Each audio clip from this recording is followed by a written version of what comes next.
Hey guys, what's up? So we have dealt with introduction to polity, we have dealt with introduction to geography, and all of you wanted me to make an introduction to. We have also dealt with introduction to science and tech, etc.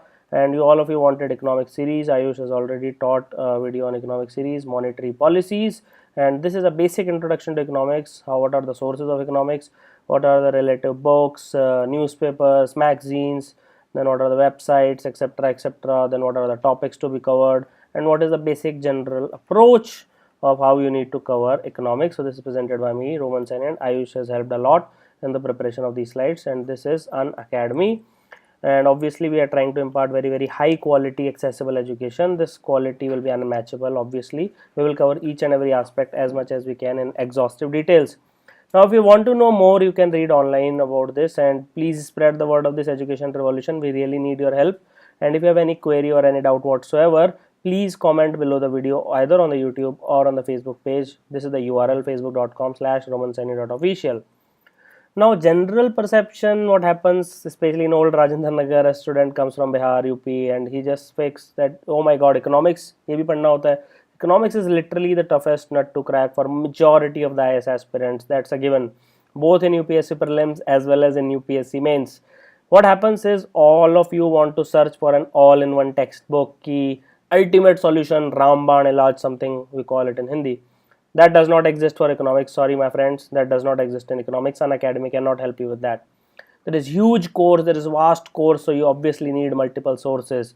Some feel it is analytical, some feel it is too much technical. There are lots of graphs, maths, equations, numbers. It looks very scary on the surface, but my friends, you don't need to use these graphs, numbers. This is hardcore theory of economics. We usually don't delve into that much detail.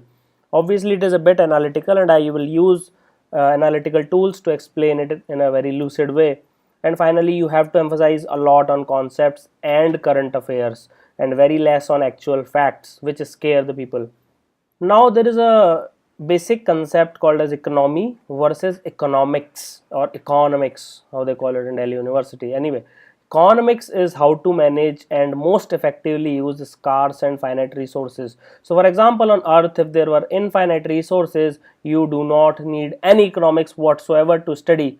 But since we have finite resources, that's why the theory of economics or study of economics is needed at all. Economy, on the other hand, is study of economics of a particular unit. This unit can be a particular state, can be a particular district, can be a particular mohalla also. It can be a country. Usually it is nationwide. For example, Indian economy, US economy, Chinese economy. It can be for a trade union also, or a political economic union also, like EU, European Union, which has the world's highest GDP. Anyway, moving forward, now in economy versus economics, basically what happens is the syllabus says Indian economy. Okay, most of the time it will say Indian economy. Okay, so we don't need to read hardcore economics concept like opportunity cost and marginal utility and diminishing marginal utility. Anyway, why do you need to study economy? Like, why does an Indian bureaucrat or a future bureaucrat needs to study economy? See, study of economy and Indian economy in particular provide people with valuable insight into, first of all, how foreign and domestic markets operate, what are stock exchanges, how does Indian banking works, what is monetary policy, what is fiscal policy. These questions will be thrown at you in newspaper each and every goddamn day, but you need to answer them very well, and only you can answer when you have sound conceptual knowledge, and then only you can read newspaper. Trust me, I have tried before also. You don't get anything at all.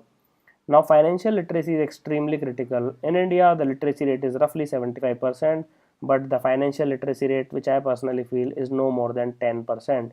90% of the people have absolutely no clue what is inflation, how does India price rise work, what is savings, what is the power of exponential saving. You guys, most of us, we have no clue. So financial literacy is needed absolutely, and then we need to manage, and then planning is very important. When we have scarce resources and we have a developing country, planning takes one of the most paramount spot. That is why UPSC gives a very significant weightage to economics. Rather, paper 3 of mains is more or less economics only, very few portion from science and tech. And in prelims also, I'll just show you how many questions are asked every year. So Why to study economics? Again, there is basically microeconomics. If we know that it deals with the decision making at level of individual entity. Individual entity can be government, it can be household, it can be firms, it can be public financial institution, and etc etc. When we together take into account that how loans are taken from PFI by individual household and how salaries are paid to individual household, etc., then it we deals with the behavior of aggregates, and then it becomes macroeconomics. Okay, now, Indian economy deals with the economy at the level of India. International economy and organization obviously deals at international level. There are various bodies you need to know, that is World Bank. Now, people don't know that World Bank is not a single body. It is part of two things. Do you know? Okay, you don't know that. Just refresh it your memory. And World Bank group is part of five bodies. Is that understood? So five institutions or five bodies, whatever you want to call. So these are the basic nuances which people are not aware. They think World Bank is a single entity. No, World Bank is composed of two entities, which I'll not disclose now. You have to tell me in the comment section. But anyway, similarly, you need to know about WTO. You need to know about something about UN, etc., etc., and all these things becomes very very critical. What is TRIPS?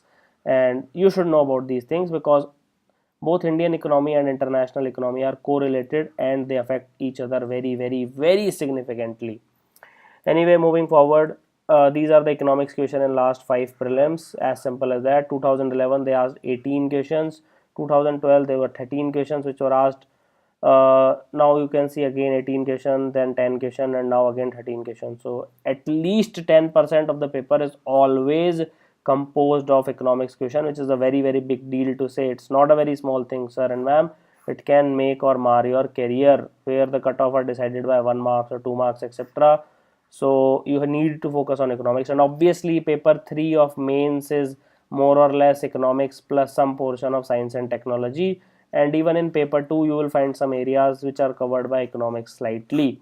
So mains is very heavily focused, and even prelims has anywhere between 14 to 18% of the question paper from economy section.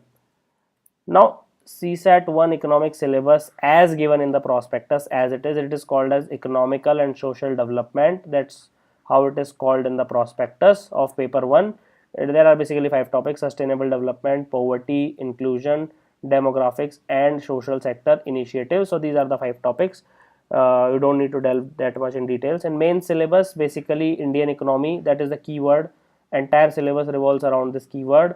Then we have issues related to planning, then we have related to mobilization of resources, then growth, then development, etc., etc.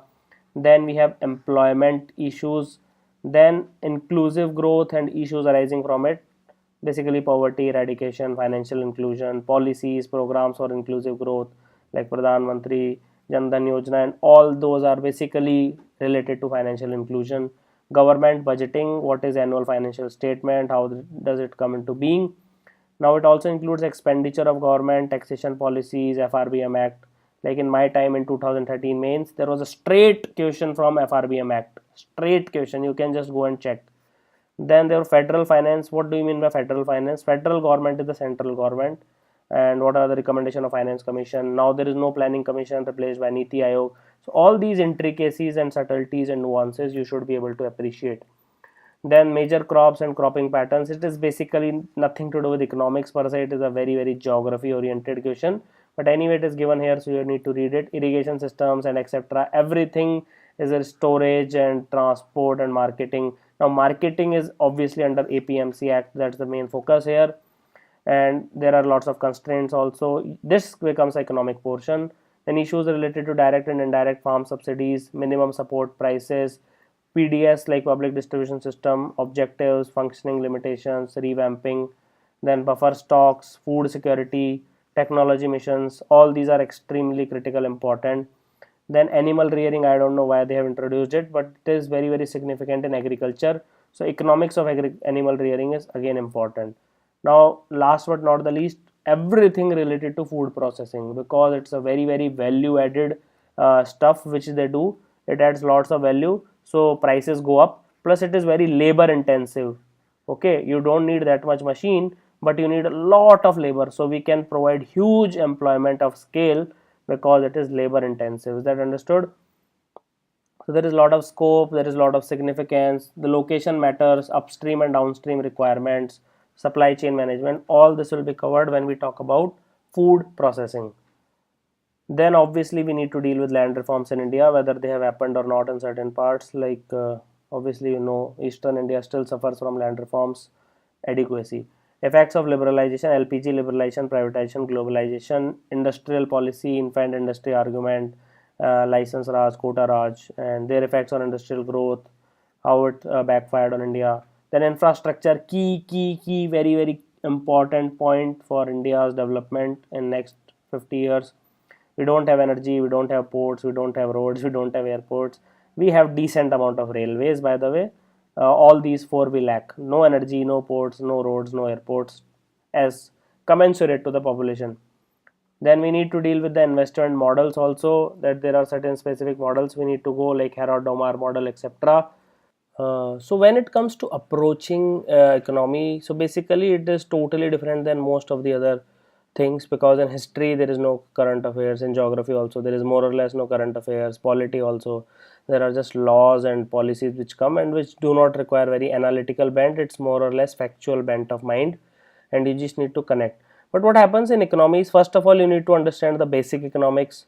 Then you need to understand the concepts like GDP, repo rate, reverse repo rate, cash reserve ratio, statutory liquidity ratio, which I used to explain very well in last video, inflation indices, growth, inclusion, development, and so on and so forth. So at this stage, textbooks and class notes and videos will help a lot. Okay, then you need to apply these fundamental concepts, like why do we need to reduce CRR, why do we need to increase it, what happens when we decrease repo rate, what happens when we increase repo rate. So these are application of fundamental concepts. And finally, when you are done with these two steps, then comes the stage 3, that how to associate these concepts with contemporary current issues, like how to read the Hindu. So now you yourself have to apply here what you learned in stage 1 and 2. So this is the critical stage. You have to reach till stage 3 before you are able to actually know. So first you need to learn what is inflation, then you need to know how to control inflation, that's the application, and how, if you decrease repo rate, how inflation will affect. And finally, what Raghuram Rajan sir is doing in RBI, that is the third stage. Then you can understand how he is trying to control inflation. So now moving forward, these are the sources. Okay, so just focus on building conceptual knowledge from these books. NCRT 6 to 12, a blanket I teach. There are some unique chapters which you need to read from 11th and 12th class, especially the first four chapters. If you read, you'll get a lot of insights. But 6th to 10th, obviously you need page to page, you need to read social sciences, and 11th and 12th you can read selectively. Either you get Sanjeev Verma, it is much better than, and it's much crispier than Ramesh Singh. So I like Sanjeev Verma more than Ramesh Singh. Then economy section of the Hindu, without fail you need to read. You can watch how to read the Hindu video to know more about it. Then economic survey, please don't read the current economic survey, especially if you are appearing for next year prelims. You should read February. And finally budget 2015 to 2016, not much emphasis, but just go through railway budget, annual financial statement, etc., etc. So these are the major sources, and now these are the major topics to be covered. I'll just go through them. Indian economy, like banking, money supply in India, public finance, Indian taxation structure, insurance, fundamentals of stock markets and stock exchange, economic planning, planning commission versus Niti Aayog, and now progress of Indian economy, especially in last and 60 years since independence. But you need to know how it was in colonial era or pre-colonial era also. Then LPG reforms, demographic dividend, human development, very, very critical topic these days. Financial market, money markets, and capital markets. Sectors like primary, secondary, and tertiary, agriculture, industry, and services, respectively. Now you need to see economic theory, especially in context of India, like demand and supply, various indexes, marginal utility, opportunity cost, etc., inflation, business cycle. So these are hardcore economic theory. Then infrastructure, I have told you, airports, ports, railways, roads, etc., information and communication technology, energy. All this is very, very, very essential. Then poverty is extremely crucial, especially in India. In USA, maybe not so much, but in developing country, very important. Social security, database like Aadhaar, subsidies like fuel subsidy, fertilizer subsidy, etc. Then finally, growth and development. What is basic contradiction and what is basic analogy, which we can draw between both of them. Then finally, the most important, nothing is complete without sustainable development and climate change in India. especially in UPSC. Everything is related to sustainable development. So you need to know economic implications of climate change very, very much. Now, development versus environment debate, very old debate going for last 20 to 30 years. You need to know that we need to balance out both. There should be harmony between the two. And finally, indicators like HDI, gender inequality index, inequality adjusted HDI, Gini coefficient, etc., etc. Now, this was all about Indian economy. Now we need to read also about international economics like external trade, external assistance, international economic organization reports, WTO, World Bank, etc., etc. So current issues include like GST for last 4 years it's going on, Niti Aayog, 14 Finance Commission, labor reforms, land reforms, foreign trade policy. So these current issues will obviously change for next year prelims, but I'm just saying it can be other tax reforms, it can be other commissions, it can be various policies, it can be social security schemes like Atal Pension Yojana, Pradhan Mantri Suraksha Bima Yojana. So these are the major things, major categories in which you have to put the current affairs. Flagship programs like Swachh Bharat, Make in India, Digital India, committees like Shom Committee, Nachiket More. So these committees, these commissions, these policies, reforms, social security schemes, flagship programs will keep on changing.